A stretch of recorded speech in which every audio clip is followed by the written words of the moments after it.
Hello, today I'm going to talk about the top three rules that all gold and silver buyers should abide by. And I say buyers, not investors, because I try to use the word buyer because when you look at purchasing physical gold and physical silver, although a lot of the commercial banking and investment industry pitch it as a risky investment, you should not look at such a purchase as an investment. Rather, it is just money. So it's the same thing as if you're changing your dollars into euros or euros into dollars or pounds into yuan or yuan into pounds or anything like that. It's just changing one form of money for another. And typically people don't think of that as an investment. They just think of, okay, which currency has the most stability?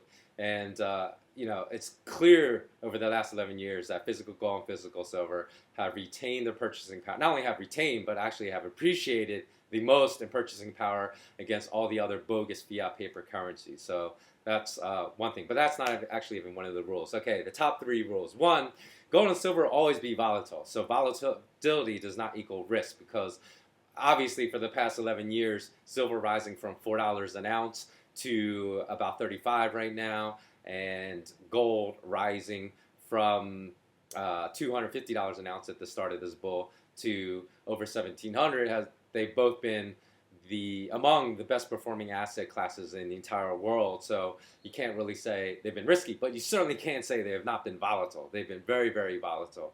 And at times the volatility is very marked, both to the downside and both to the upside. But that's why one has to understand this market when you're buying into a market. So, as I like to say, as we like to say, smart knowledge you should never buy into something that you don't understand. So the first step is understanding gold and silver. And if you're going to buy gold and silver, you should understand that's going to be volatile, and that volatility does not equal risk. Second rule you should abide by is that you should totally ignore all the disinformation campaigns of the commercial banking and investment industry when it comes to gold and silver. I've heard some of the biggest commercial banks in the world when gold hit 500, since that was a double of 250 at the time, they said, okay, you have a double, you should take all your money off the table if you're invested in gold because it's going to crash back down at 300. And a lot of those top analysts at these commercial banks said the same thing when gold went to 600, 700, 800, 900 an ounce. They said it when it went to 1,000 an ounce. And then 1,000 ounce it did correct to, I believe it was around 680. I can't remember off the top of my head. It could have been somewhere between 680 and 750. I'd have to look it up again. But when that happened, they said, see, it's going to crash. We told you so. But that's what it was it relates back to point number one. It was just a volatile spike to the downside based upon manipulation that didn't last too long, and before you know it was right back over 1,000, going higher again and up to its present state of 1,700. So there are times, people always say, why do I say it's disinformation? Because for the most part it is. But even though banks do say go long gold, do say go long, actually, I never really heard a commercial bank say go long silver, but have heard them say go long gold. But usually when they say that, it's at times when there are peaks right before it's going to come down. So it actually helps them keep people out of gold again because, they go people into getting into gold at the peak, at the short-term peaks. And then right before it crashes, and then people that buy it, when they lose 15% or 20% in a month because the bankers go to them in at the wrong time by saying, oh, we are on the side of gold now, so go long gold, then it keeps them out for a very long time because nobody likes to lose 20 to 30% in 1 month to 2 months time.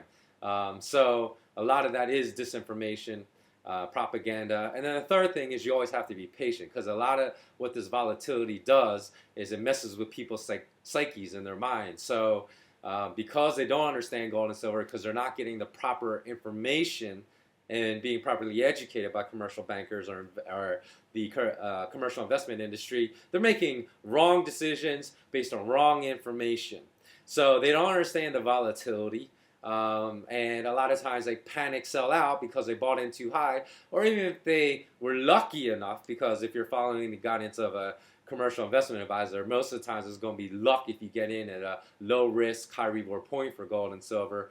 And then it's volatile. A lot of them are not patient enough because they'll see maybe rapid gains followed by rapid losses followed by rapid gains, and they just get tired and say, oh, I've been waiting for 12 to 18 months and I'm still even. So they sell out of everything at the wrong time, right before gold and silver have another tremendous leg higher.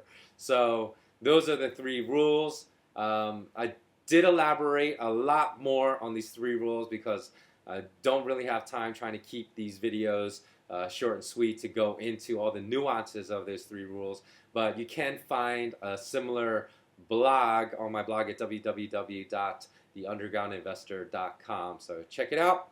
And as always, again, want to let you know about a very, very important project dear to my heart that I'm doing called Books for Charity. It's on our website. You can find it, the link, right on our homepage at www.smartknowledgeu.com.